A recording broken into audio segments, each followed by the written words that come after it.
जय श्री हरि।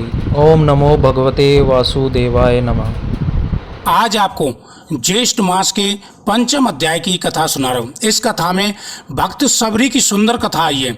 सबरी किस प्रकार से भगवान की भक्त बनी, किस प्रकार से उन्हें आशीर्वाद प्राप्त हुआ, और भक्ति हो तो सबरी जैसी भक्ति होनी चाहिए। सबरी भगवान की परम भक्त थी। पहले वह सबर जाति की एक भोली भाली लड़की थी। सबर जाति के लोग कुरूप होते थे, परंतु सबरी इतनी कुरूप थी कि सबर जाति के लोग भी उसको स्वीकार नहीं करते थे। यानी उसके अपने जाति के लोग भी सबरी को स्वीकार नहीं करते थे। माँ बाप को बड़ी चिंता होने लगी कि लड़की का विवाह कहाँ करें। ढूंढते ढूंढते आखिर उनको सबर जाति का एक लड़का मिल गया।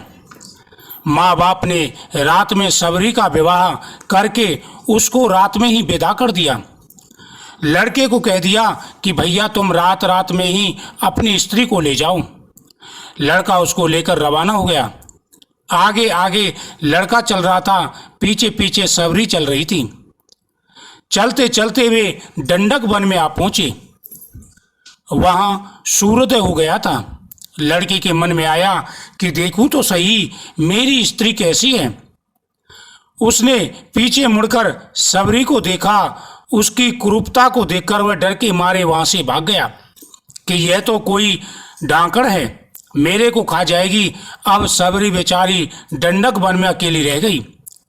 वह पियर से तो आ गई और ससुराल का पता नहीं, अब जाए तो जाए कहाँ। डंडक वन में रहने वाले ऋषि सबरी को अछूत मानकर उसका तिरस्कार करने लगे। वहां मतंग ऋषि का आश्रम था। उन्होंने सबरी को देखा, उस पर दया आ गई। उन्होंने कृपा करके उसको अपने आश्रम में शरण दे दी। दूसरे ऋषियों ने इसका विरोध भी किया। अपने अछूत जाति की स्त्री को अपने पास रख लिया है, परंतु मतंग ऋषि ने उनकी बात नहीं मानी। उन्होंने कहा कि ऋषि मुनियों के लिए सभी जाति के लोग परस्पर समान होते हैं, चाहे कोई कुरूप हो या रूपवान हो। साधु संतों के लिए सभी एक समान होते हैं, कभी किसी में भेदभाव नहीं करना चाहिए। साधु संतों का काम होता है दूसरों का उद्धार करना। जो व्यक्ति साधु संत की शरण में आए, साधु संत का कर्तव्य होता है कि उसकी रक्षा करना, उसको सही मार्ग दिखाना। उसी प्रकार से मतंग ऋषि ने कहा कि हे ऋषि वरों, आप विरोध ना करें, मेरे लिए सभी समान हैं। अगर सबरी मेरी शरण में आई है तो इनको उचित मार्ग दिखाना मेरा काम है। उन्होंने बड़े स्नेहपूर्वक सबरी से कहा कि बेटा तुम डरो मत, घबराओ मत, मेरे पास रह जाओ। जैसे कोई माँ बाप के पास रहे, ऐसे सबरी खुशी से वहां रहने लगी। सबरी को सेवा करने में बड़ा आनंद आता था। सब ऋषि मुनि सबरी का तिरस्कार किया करते थे, इसलिए वह छिपकर डरते डरते उनकी सेवा किया करती थी। रात में जब सब सो जाते तब जिस रास्ते से ऋषि लोग स्नान के लिए पंपा सरोवर जाते, वह रास्ता बहार कर साफ कर देती। जहाँ कंकड़ होते वहाँ बालू बिछा देती। ऋषियों के लिए ईंधन ला कर के रख देती। अगर कोई देख लेता तो वहाँ से भाग जाती। वह डरती थी कि अगर मेरी छाया ऋषियों पर पड़ जाएगी तो वे अशुद्ध हो जाएंगे। कितनी भक्ति थी उसके अंदर। जहां पर ऋषि जाते थे, कंकड़ होते थे, वहां से कंकड़ हटा करके बालू बिछा देती कि किसी के कंकड़ ना लग जाए। इस प्रकार ऋषि मुनियों की सेवा में उसका समय बीत गया। आखिर एक दिन वह समय आ पहुंचा जो सबके लिए अनिवार्य था। मतंग ऋषि शरीर छूटने का समय आ गया था। जैसे माँ बाप के मरते समय बालक रोता है, ऐसे सबरी भी रोने लग गई। रोने के सिवाय वह और क्या करती। हाथ की बात नहीं। मतंग ऋषि ने कहा कि बेटा तुम चिंता मत करो, एक दिन तेरे पास भगवान विष्णु के अवतार स्वयं भगवान श्री रामचंद्र जी आएंगे। मतंग ऋषि शरीर छोड़कर चले गए। अब सबरी भगवान राम के आने की प्रतिज्ञा करने लगी। प्रतिज्ञा बहुत ऊंची साधना है। इसमें भगवान का विशेष चिंतन होता है। जब भी आप भगवान की पूजा करें, भगवान की सेवा करें, तो आपके मन में निरंतर चिंतन होना चाहिए। भगवान के लिए प्रतिज्ञा होनी चाहिए। जिस प्रकार से सबरी की थी, भगवान का भजन ध्यान करते हैं तो वह इतना सजीव साधना होता है, निर्जीव सा होता है, परंतु प्रतिज्ञा में सजीव साधना होती है। रात में किसी जानवर के चलने से पत्तों की खड़काहट भी होती तो सबरी बाहर आकर देखती, कहीं राम तो नहीं आई, मेरे प्रभु तो नहीं आए। वह प्रतिदिन कुटिया के बाहर पुष्प बिछाती और तरह तरह के फल लाकर रखती। फलों में भी चख कर बढ़िया बढ़िया फल राम जी के लिए रखती, कहीं मेरे प्रभु के लिए कोई खट्टा या कड़वा फल न चला जाए। राम जी नहीं आते तो दूसरे दिन फिर ताजे फल ला कर के रखती। उसके मन में बड़ा उत्साह था कि राम जी आएंगे तो उनको अवश्य ही आनंद होगा, भक्ति उनकी साथ होगी और भगवान राम मेरे यहाँ भोजन करेंगे। प्रतिज्ञा करते करते एक दिन सबरी की साधना पूर्ण हो गई। इधर जो है भगवान रामचंद्र जी माता सीता की खोज में सबरी की कुटिया पर आए। मुनि के वचन सत्य हो गए। भगवान राम सबरी की कुटिया पर पधारे।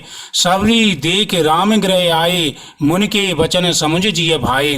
दूसरे बड़े बड़े ऋषि मुनि प्रार्थना करते हैं, महाराज हमारी कुटिया में पधारो, पर भगवान कहते नहीं, हम तो सबरी की कुटिया में ही जाएंगे। मोटा मोटा मुन का आश्रम मुनि ने सबरी ने घेर जाए बिछायो रे, भालो भगति तपे बस थाए रे। जैसे सबरी के हृदय में भगवान के मिलने की उत्कंठा लगी, ऐसे ही अपने मन में भगवान की भक्ति होनी चाहिए। भक्ति अवश्य ही साझ होती है। जिस प्रकार से सबरी के मन में प्रतिज्ञा थी कि एक दिन भगवान जरूर आएंगे, उसी प्रकार से सभी के मन में भावना होनी चाहिए। इस कथा को प्रतिदिन श्रवण जरूर करें, इससे हर मनोकामना पूरी हो जाती। ऐसे सबरी के हृदय में भगवान से मिलने की उत्कंठा लगी, ऐसे ही भगवान के मन में सबरी से मिलने की उत्कंठा लगी। बड़े बड़े ऋषि मुनि भगवान के सामने हाथ जोड़ते कि प्रभु हमारी कुटिया में आइए, लेकिन भगवान किसी की कुटिया में नहीं गए। भगवान का स्वभाव है कि जो उनको जैसे भजता है वे भी उनको वैसे ही भजते हैं। सबरी के आनंद की सीमा नहीं रही, वह भगवान के चरणों में लिपट गई। जल लाकर उसने भगवान के चरण धोए, फिर आसन बिछाकर उनको बैठाया, फल लाकर भगवान के सामने रखे और प्रेम पूर्वक उनको खिलाने लगी। सबरी पुराने जमाने की थी, इसलिए राम जी को बालक की तरह डांटती थी, जैसे छोटे बालक को माँ डांटती है। जैसे माँ बालक को भोजन कराए, ऐसे सबरी प्यार से राम जी को फल खिलाने लगी और राम जी बड़े प्रेम से उनको खाने लगे। कंद मूल फल सुरस यति, दिए राम कहूँ आन, प्रेम सहते प्रभु खाइए बारंबार बखान। इस प्रकार से सबरी ने भगवान श्री रामचंद्र जी को झूठे फल, उन्होंने सबरी ने चख चख के भगवान श्री रामचंद्र जी को फल दिए और भगवान ने प्रेम पूर्वक उन फलों को खाया। आखिर में भगवान ने आशीर्वाद दिया और सबरी सबके देखते देखते, ऋषि मुनियों के देखते देखते भगवान के चरणों में विलीन हो गई।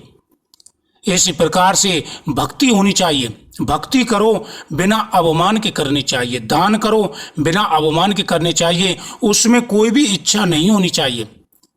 निष्काम भाव से भक्ति, निष्काम भाव से किया गया दान अक्षय होता है।